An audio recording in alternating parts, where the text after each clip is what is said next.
A few years ago, I was at one of the lowest points in my life. My wife had left me, so I was all alone, heartbroken, and depressed. I don't have many friends, so I had nowhere to go. I would just walk around stores for hours so I wouldn't have to be at home by myself thinking about how shitty my life was. I very nearly committed suicide on more than one occasion, but somehow talked myself out of it. During this time, I happened across an adult webcam site that I would hang out on, not only for the obvious reason, but also because you could actually chat with people. Eventually, I started broadcasting myself. If you've never been to one of these sites, think Twitch, but with nudity. People can view your cam, tip you, and subscribe to you to be notified when you're online. I don't have many people in my room at first, but eventually I started getting a few anonymous viewers, and it was kind of exciting that someone was watching me. Before long, I was up to a dozen of viewers and some subscribers. I even started getting some tips and making a little money doing something like that. Let's face it, I was gonna do every day and evening anyway. It was mostly guys watching me, of course, but although I'm straight, it didn't bother me too. It gave me people to talk to at least. I would, however, get females, or at least guys saying they were female, from time to time. Eventually, a girl named Britt started stopping by regularly. She was different than most of the people I'd met on the site because she actually seemed interested in talking to me, and I, of course, enjoyed the attention. Whenever Chief stopped by, the whole room would become a whole lot more fun. We started private messaging, and I even made her a moderator for my room. She asked me if I had Kick, which at the time I'd never heard of, but she explained it was a texting app that you don't have to give your number out to use. So we started chatting offline using it. We would talk for hours. I found that she lived halfway across the country, which I actually liked, because there would be no pressure to meet in person right away. We sent pictures. She was very attractive, and at some point began sexting with one another. Even though I doubted much would ever really come out of it, it was great for me because it gave me someone to talk to, and it was really helping me rebuild my shattered self-esteem and confidence. This went out for months, and eventually we started talking less and less. I'd kind of expected that this wasn't going to go anywhere, so it didn't really bother me when she stopped responding altogether. Had never held any illusions that this was going to be a long-term relationship. I figured she had found someone real near her and decided that someone she could actually be with was better than a long-distance fling with someone she never met in person. It was fine. By this point, I had met a few girls myself, so I wasn't too upset. I did miss chatting with her sometimes because I'd really enjoyed talking to her, and she had been there for during a pretty dark time. Anyway, I went out with my life and started dating someone, and we ended up going on a trip together to the beach. A couple of days after I got back, I got a message from Britt asking me if I was in Florida. What the fuck? How would she have known I was in Florida? I said no, but that I had been there last week. She said she was there now, and we just must have missed each other. We talked for a bit. She asked me where I had stayed, and she told me that she was down the street from that hotel.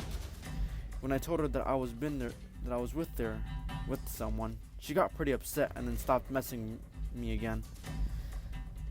I was a little confused, and more than a little weirded out that she had been there, but I didn't think too much of it. I told myself it must have just been a strange coincidence and forgot about it. Then things took a turn for worse. A few weeks later, I got another message from Britt late at night after my girlfriend had gone to sleep. Who the fuck is she? I had no idea how to respond to her. I asked her what the fuck she was talking about, and then she went on to describe my girlfriend and asked me why I thought I could get away with cheating on her. I was literally floored. Not only had I never been in an actual relationship with Britt, I had never met her in person. On top of that, she had stopped speaking to me for months, and now suddenly she knew what my girlfriend looked like and was accusing me of cheating on her. I expressed all this to her, and then she asked her how she knew what my girlfriend looked like, thinking she was Facebook stalking me or something.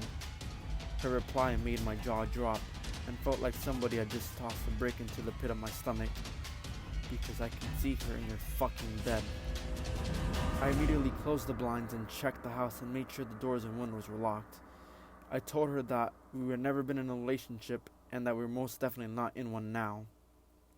I asked her to please leave me alone and not contact me again. She just responded, lol, and a smiley face.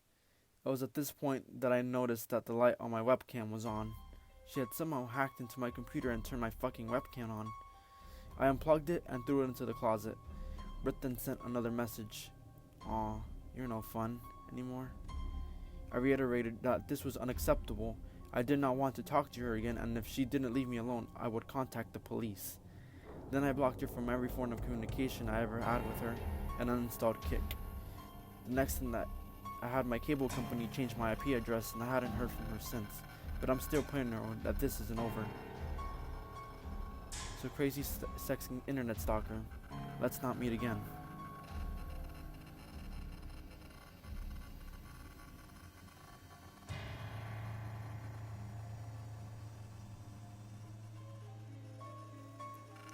My name is Ned. I am 33, soon to be 34 years old, and I'm the only child of Ted Bundy survivor CO.AG. Her story takes place on November 8, 1974 in a Sears parking lot in Salt Lake City, Utah. She was out shopping when a man claiming to be a police officer approached her, saying that her car was stolen. He asked her to go with him in his car down to the police station for questioning. While they were driving, the man handcuffed her and tried to kidnap her. The problem was that the man, now known as Ted Bundy, had accidentally only cuffed one hand, leaving her free to escape by jumping out of the car. Ted frantically drove off. Unfortunately, later that night, another young woman named Deborah Kent, the same age as my mom at the time, was raped and murdered by Bundy. My mother was present at the 1979 trial, becoming a damning piece of evidence against Bundy. Bundy was sentenced to death and executed in '89 at age 42. My mother has never forgotten the experience and was always adamant about keeping me safe as a kid, as she knew the dangers in the world. She finally told me when I was 16, after I had seen a documentary on TV about Ted Bundy. She had moved on from the experience, but always has it in the back of her mind that you shouldn't trust anyone based on who they say they are.